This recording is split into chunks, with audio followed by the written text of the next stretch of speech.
Ce semestre, nous aborderons l'évolution des langues et la manière dont on étudie cette évolution en linguistique, plus particulièrement en phonologie. La raison pour laquelle vous avez une petite carte en fond d'écran, c'est parce que cette année, nous emploierons un peu la même méthode pédagogique que l'an dernier en phonologie. Pour ceux qui n'étaient pas avec moi, cette méthode consiste à créer et développer des langues totalement artificielles qui serviront de base à des analyses théoriques qui illustrent les textes que nous aurons vus pendant le semestre. Sur cette carte, vous avez 3 taches de couleurs qui correspondent à 3 ensembles linguistiques différentes.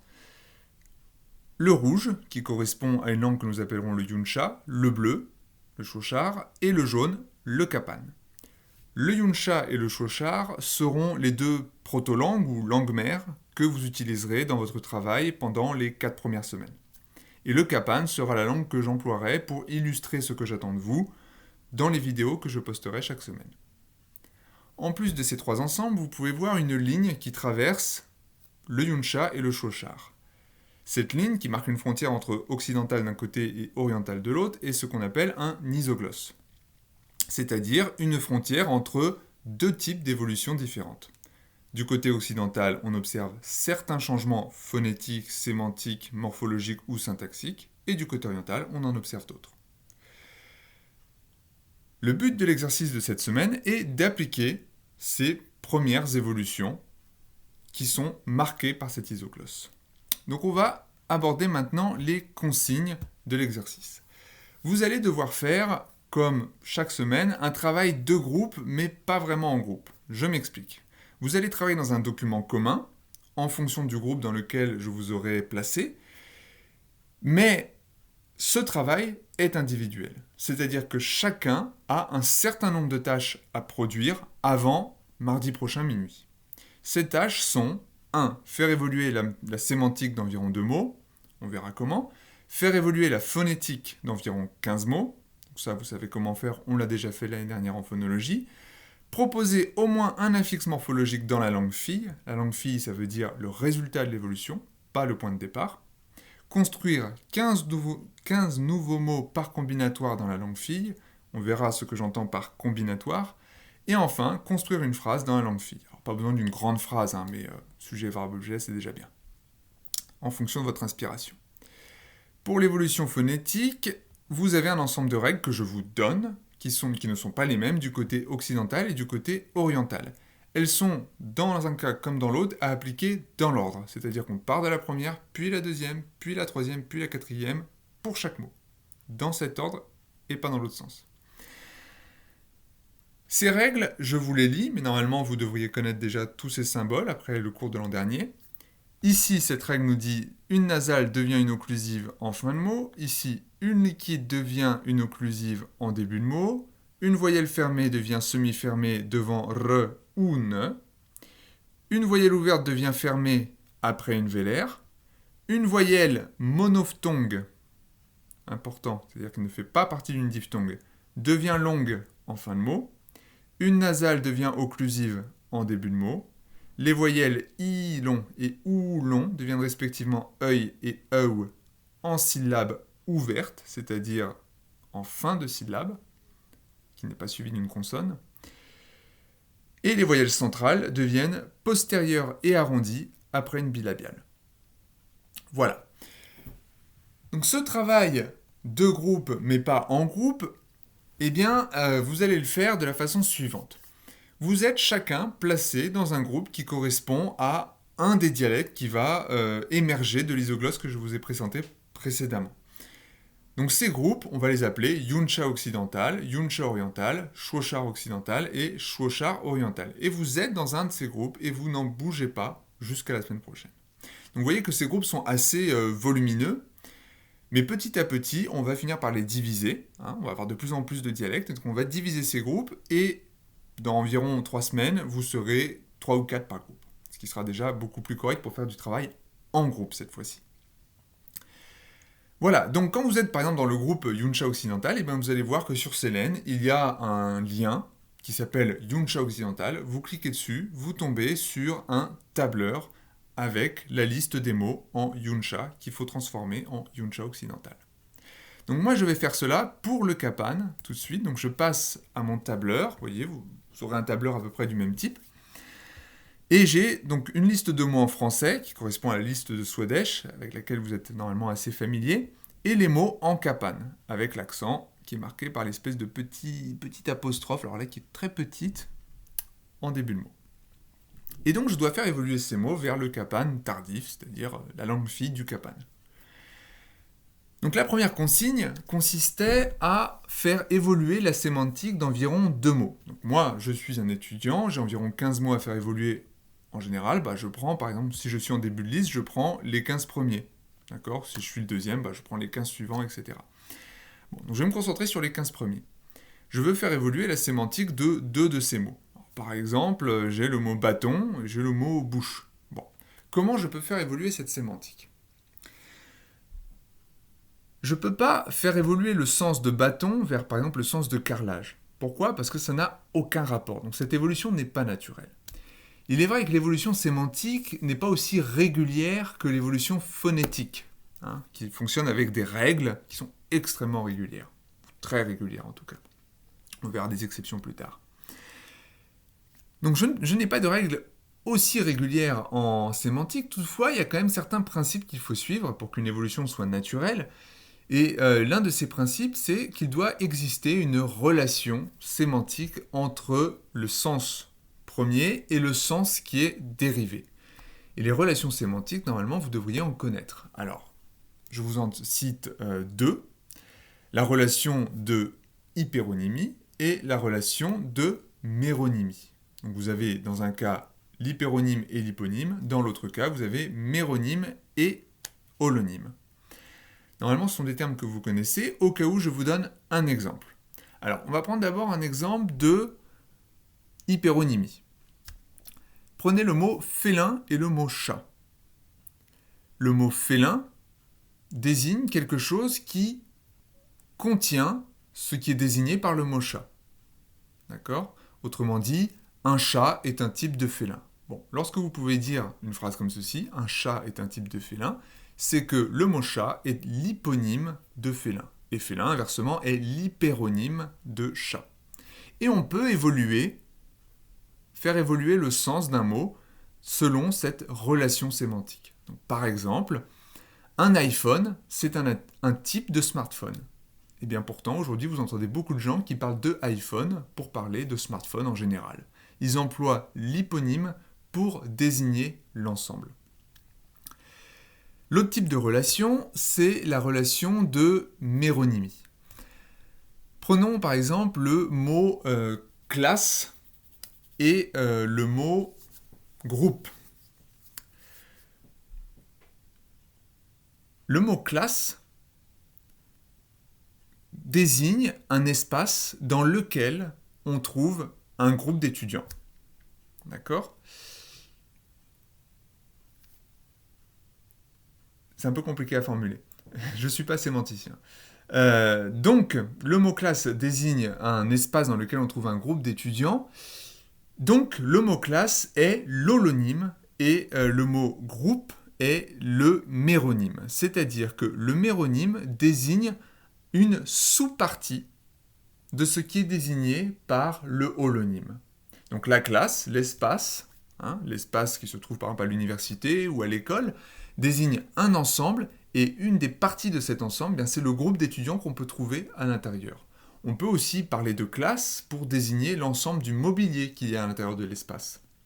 D'accord ? Donc là, vous voyez aussi encore un déplacement sémantique le long d'une relation entre méronyme et holonyme. Bon, je vais essayer maintenant d'appliquer ces 2 types de relations que je viens de désigner.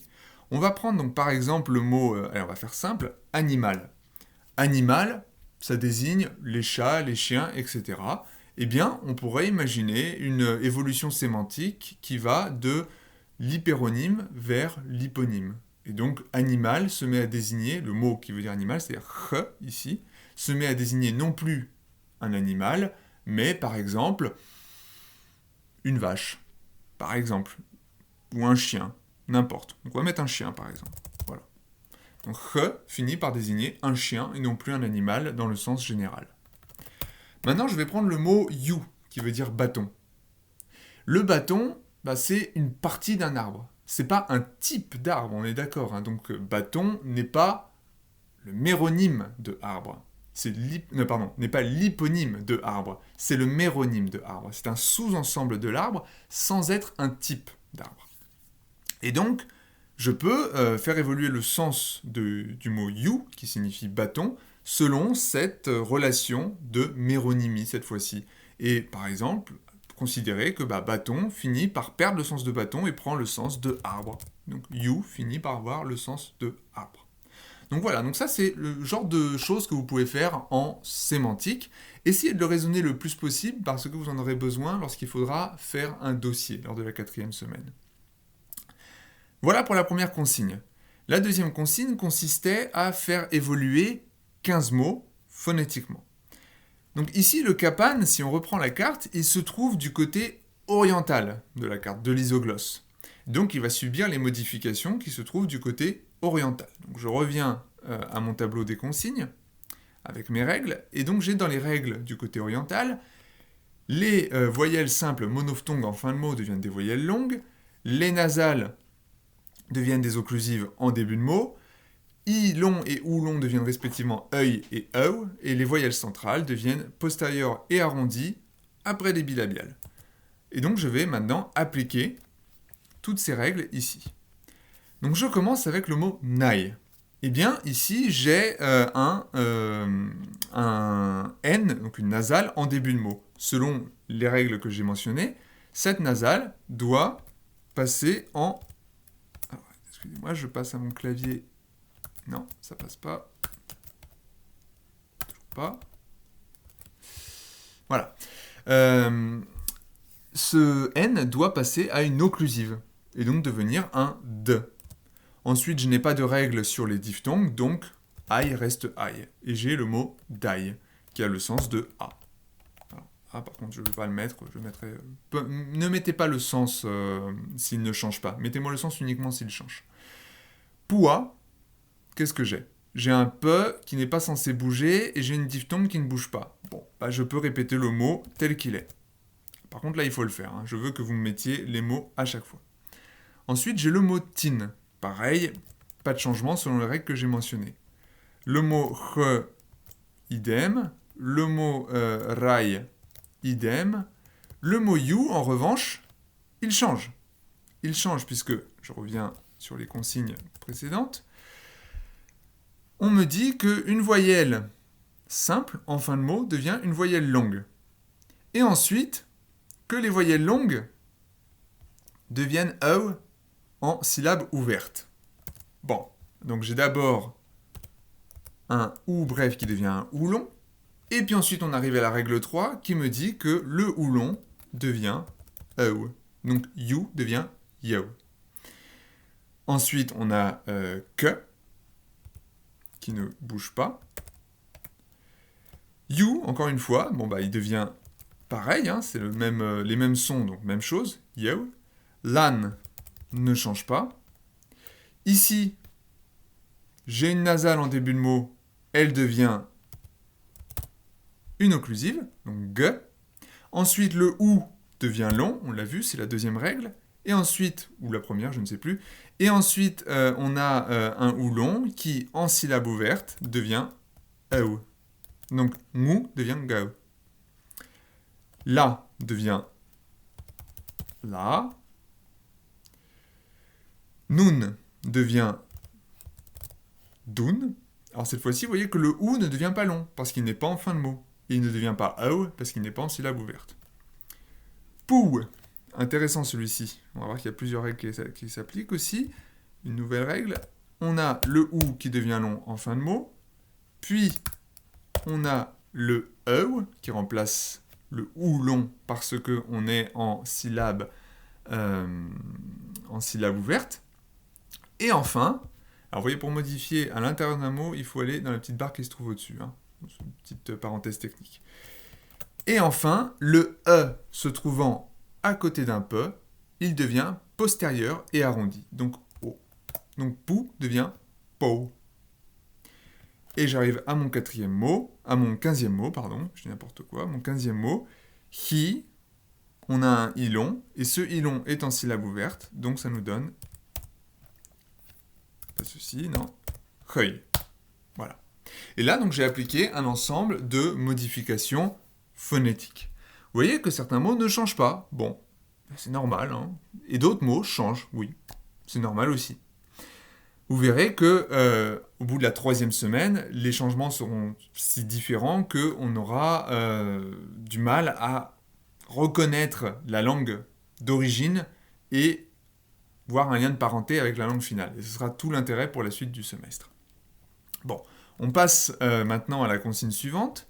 Proposer au moins un affixe morphologique dans la langue fille. Alors, vous voyez que ici, dans cette colonne en G, en F et en G, vous avez un ensemble de traits morphologiques pour lesquels il faut trouver des affixes.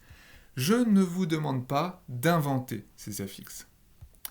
C'est-à-dire qu'il faut les développer à partir de la liste de mots que vous avez à côté. On a vu que les mots peuvent changer de sens. Donc, ils peuvent passer, selon une relation sémantique, de l'hyponyme à l'hyperonyme et inversement, ou du méronyme à l'holonyme et inversement. Eh bien, on a la même chose entre les mots de type le sens lexical et le sens grammatical. Et cette modification, qui est dans un seul sens en réalité, qui va du sens lexical vers le sens grammatical, c'est ce qu'on appelle une grammaticalisation. La grammaticalisation, c'est le phénomène qui consiste à changer le sens d'un mot lexical, qui désigne une chose de la vie de tous les jours, vers un sens grammatical. Bon, il y a un exemple très connu, que vous connaissez tous, je pense, le mot « on », qu'on utilise aujourd'hui pour dire, par exemple, « on mange ». On mange. Ce mot « on suppose, il y a des théories qui supposent qu'il vient du mot « hominem » en latin, qui désigne l'homme. Donc là, on a un exemple de grammaticalisation. On a un mot qui a un sens référentiel et qui passe à un sens grammatical. Autre exemple, peut-être plus marquant, cette fois-ci avec un suffixe, vous connaissez tous le suffixe qui permet de créer des adverbes, le suffixe « ment ». Joli, joliment, méchant, méchamment, etc. Ce « ment » vient du latin « mente », qui veut dire « dans l'esprit de ». Et joliment, ça veut effectivement dire « dans l'esprit de joli ». Méchamment, dans l'esprit de méchant, etc. Donc vous voyez, et pourtant, on n'a plus du tout ce sens référentiel aujourd'hui. Sauf avec la même racine dans mental, par exemple, mais plus du tout dans le suffixe ment qui permet de créer des adverbes.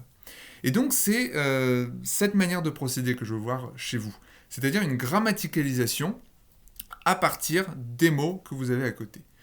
Donc par exemple, c'est assez simple, hein, il faut trouver un affixe pour créer des noms. Alors là j'en ai mis un, mais il y a plein de manières de créer des noms. Hein. En français, vous avez par exemple des noms qui sont en isme, des noms qui sont en heure, des noms qui sont en sion. Voilà, il y a plein de façons de créer des noms en fonction du rôle sémantique du nom. Je ne vous demande pas d'en faire forcément beaucoup, mais si vous êtes inspiré, allez-y. Donc par exemple, on pourrait admettre que, je ne sais pas, pour celui qui fait des bâtons, qui fabrique des bâtons, imaginons, j'en sais rien, donc un bâtonneur ou un bâtonnier, eh bien on pourrait imaginer que l'affixe vient du mot « homme », l'homme de bâton. L'homme de bâton, c'est l'homme qui fabrique des bâtons. Donc allons chercher à l'intérieur, alors pour la recherche, c'est dans la petite case ici, allons chercher le mot « homme ». Le mot « homme », être humain, c'est « husa ». Bon bah, husa, ça peut éventuellement désigner, voilà, quelqu'un qui... Sauf que le mot est un peu long, donc on va peut-être chercher un autre, et cherchons par exemple « ce », « celui », « celui-ci ». Celui-ci, c'est « ma », par exemple. Bon, un « ma », ça ferait un très bel affixe pour créer des noms. Donc on peut mettre, par exemple, l'affixe « ma ». Alors ça peut être un préfixe ou un suffixe, ça c'est un peu comme vous voulez. La question de l'évolution en syntaxe est particulièrement complexe, encore plus complexe qu'en sémantique. On va partir du principe que, dans les premières langues, la syntaxe, elle est minimale, c'est-à-dire que les mots sont libres. Et la syntaxe figée, elle arrive petit à petit, peut-être qu'on en parlera soit la semaine prochaine, soit la semaine suivante, par la disparition des affixes. C'est notamment ce qui s'est passé entre le latin et le français. En latin, la place des mots est extrêmement libre, et en français, parce qu'on a perdu tous les affixes d'accusatif, datif, nominatif, etc., eh bien, cette place des mots, elle s'est figée. D'accord ? C'est parce qu'on a perdu un outil fonctionnel pour le remplacer par un autre. Donc on va partir ici du principe qu'on a une langue avec un ordre des mots libre, et du coup l'ordre des affixes est aussi plus ou moins libre. Cependant, on peut considérer que généralement, un modifieur vient après le nom. Pourquoi ? Alors c'est une raison assez naturelle. Lorsque vous racontez une histoire, par exemple, qu'est-ce qui vient avant ? C'est la situation initiale, et l'action, c'est ce qui vient après. L'élément déclencheur, c'est ce qui vient après. Donc le modifieur vient après assez naturellement. Bon, c'est pas quelque chose de très scientifique. Hein. On ne sait pas vraiment comment s'est développée la syntaxe, mais vous pouvez partir de ce principe-là, par exemple. Pour les verbes, qu'est-ce qu'on pourrait imaginer ? Bon, par exemple, taper avec un bâton. Taper avec un bâton, toujours avec la racine you. Qu'est-ce qu'on pourrait dire ? On pourrait imaginer que c'est faire du bâton. D'accord ? Faire du bâton, ça pourrait être taper avec un bâton. Et donc, la racine qui désigne, excusez-moi, la racine qui désigne le sens de faire pourrait être utilisée pour cela. Alors le problème, c'est qu'ici, on n'a pas le mot faire. C'est dommage. C'est dommage. Donc on pourrait essayer de trouver autre chose. Par exemple, je ne sais pas, bouger, si on n'a pas bougé. Qu'est-ce qu'on pourrait prendre ? C'est étrange qu'on n'ait pas le mot faire dans la liste de Swadesh. Hein. Donner, par exemple. Donner, c'est pas mal. Donner du bâton. Vous voyez, même en français, ça marche pas mal. Donc, donner du bâton, ça pourrait être donner des coups de bâton. Et donc, on pourrait avoir un suffixe verbal qui serait yun, par exemple. Alors, et puis, faire du brouillard, d'accord ? Voir le brouillard s'épaissir, ça ferait hiyun. Hiyun, donner du brouillard. Si on prend par exemple brûler, faire de la cendre, donner de la cendre, shiyun. D'accord ? Donc voilà, plein de possibilités comme ceci. L'adjectif, quelque chose qui ressemble à, d'accord ? Donc quelque chose qui est de la couleur d'un bâton. On pourrait imaginer marron, c'est de la couleur d'un bâton, donc qui ressemble à un bâton. Qu'est-ce qui ressemble ? Qu'est-ce qui ressemble ? Par exemple, un frère, ça ressemble à son frère. Bon, imaginons. Frère du bâton. Alors, est-ce qu'on a le mot frère là-dedans ? Il faut que je sorte de mon clavier. Ah, on n'a pas le mot frère. Alors, peut-être sœur ? Peut-être devoir chercher comme ceci.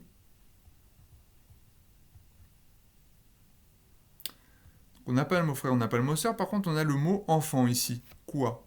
Bon, enfant de bâton qui ressemble au bâton, pourquoi pas, hein, ça a du sens, ça a un sens qui ensuite se perd par la grammaticalisation.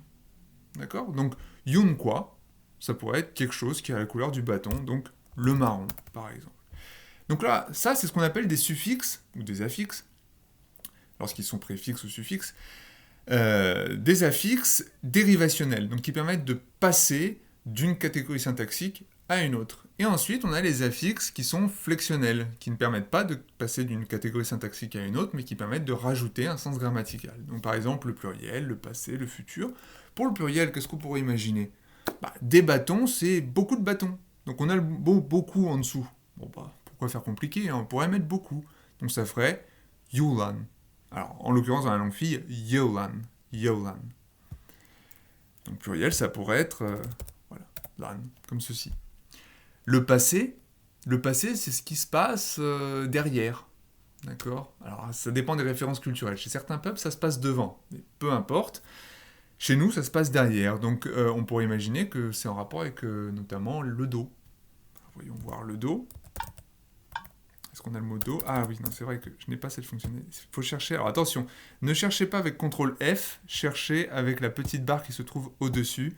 C'est un peu contre-intuitif, mais ça marche très bien. Donc voilà, do, sun. Eh bien, sun pourrait désigner un affixe du passé. D'accord ? Qui peut être derrière ou devant, encore une fois. Moi, j'aime bien les suffixes, alors je vais mettre derrière. Et le futur, ça peut être l'inverse, l'œil, par exemple, qui se trouve devant. Bon, on va s'arrêter là pour les affixes. Je vous laisse faire. Je ne vais pas non plus vous donner des pistes pour l'ensemble. Essayez de faire preuve d'originalité, ce serait plus intéressant. Chose importante, à chaque fois que vous proposez quelque chose, que ce soit ici une modification phonétique ou ici un affixe, il faut que vous signiez. Comme ça, je saurai qui a fait quoi. Donc, par exemple, vous mettez le nom de famille. Donc là, moi, Anguehard, ça rentre pas dans la colonne. Vous pouvez élargir les colonnes, hein, mais par exemple, je vais mettre Angue. Puis, hop, je vais l'appliquer à toute la colonne. Et pareil, ici, partout où j'ai proposé un affixe, je marque Angue. Voilà. Voilà, donc vous faites ça pour l'ensemble. Et ensuite, on va passer à la consigne suivante. Construire 15 nouveaux mots par combinatoire dans la langue fille. Et bien ça, on a commencé déjà à le faire. Donc les nouveaux mots, vous allez les créer à la fin de la liste, toute fin de la liste, et vous allez pour cela utiliser soit des mots qui se trouvent à l'intérieur de cette liste, soit des mots qui se trouvent à l'intérieur de cette liste, plus des affixes que vous avez définis ou que vos camarades auront définis sur le côté. Donc tout à l'heure, par exemple, j'avais le mot pour quelqu'un qui fabrique des bâtons, hein, donc c'est pas un menuisier, imaginons, c'est Yuma. Et ben on va mettre Yuma à la fin avec le sens de menuisier. Alors, je vais y arriver, hein. Plus simple comme ça. Voilà. Alors ben, attention, mettez-le dans la langue fille. Hein. Donc ici, je mets you. Alors ça fait dans la langue fille yo, Yoma. N'oubliez pas l'accent. Voilà. Yoma, menuisier, celui qui fait du bâton. Bon, celui qui donne du bâton. Ensuite, fabriquer des bâtons, donc faire de la menuiserie par exemple, ou tailler, ça pourrait être le sens de tailler. C'était, si je me souviens bien, donc on avait toujours yo, et comment c'était Yoon. Voilà. Yo Yoon. Pareil, on n'oublie pas l'accent. Yo Yoon, eh bien, c'est tailler du bois, par exemple. Voilà. Vous n'êtes pas obligé d'utiliser ces suffixes. Alors vous pouvez en mettre plusieurs à la suite. Donc par exemple un tailleur de bois, ça devient Yo Yoon Ma. Yo Yoon Ma. Alors, encore une fois, on n'oublie pas l'accent. Je vous dis ça, mais j'oublie moi-même. Il faut surtout pas l'oublier. Yo Yoon Ma, c'est un bûcheron, un tailleur de bois, un bûcheron quoi. Bon, on va dans ce clavier. Hop. Donc Yo Yoon Ma, bûcheron. Mais vous pouvez aussi utiliser des mots qui se trouvent directement ici. Donc par exemple, qu'est-ce qu'on peut faire avec les mots qu'on a là On a le vent, on a le ventre, on a la viande, on a vieux. On peut faire plein de choses avec ça. Donc par exemple avec le ver et le ventre, le ver du ventre, c'est des intestins. D'accord. Les boyaux. Les boyaux, c'est vers du ventre. Donc on va faire, voilà. Alors, donc dans la langue fille, ça va nous donner gua, puisqu'on a le n qui devient un g, gua. Et puis le vers, c'était, je trouve plus, c'est le. Gua, c'est un boyau. Voilà, etc., etc. Donc c'est ça ce que j'entends par combinatoire. Donc il faut que vous créiez chacun 15 mots par combinatoire, soit avec des affixes, soit uniquement avec des racines, mais je veux 15 mots chacun. Donc en tout, vous allez dédoubler la liste. Et enfin, construire une phrase dans la langue fille, c'est un peu le même principe, hein. C'est comme construire des mots, sauf que cette fois-ci, vous mettez des mots ensemble pour construire une petite phrase. Donc là, qu'est-ce qu'on peut faire avec ce que je viens de trouver Pas grand-chose, hein. Il faut avoir une liste un peu plus complète. Donc, je vais chercher déjà le pronom je. Le pronom je, c'est lin. Alors encore une fois, la syntaxe, c'est un peu à vous de voir, hein. Mais essayez de vous mettre d'accord. Essayez de faire en fonction des premières phrases qui ont été proposées par vos camarades. Donc si je dis par exemple je taille du bois, je taille des bâtons, ça nous donne. Alors on va faire de la syntaxe française. Hein. Quoique non. Puisqu'on a dit qu'on avait d'abord la situation initiale, puis l'action, on va peut-être faire sujet, objet, verbe. Allez, comme ça. Donc lin, ensuite on a le bois, c'est yo. Et enfin on a taillé, c'est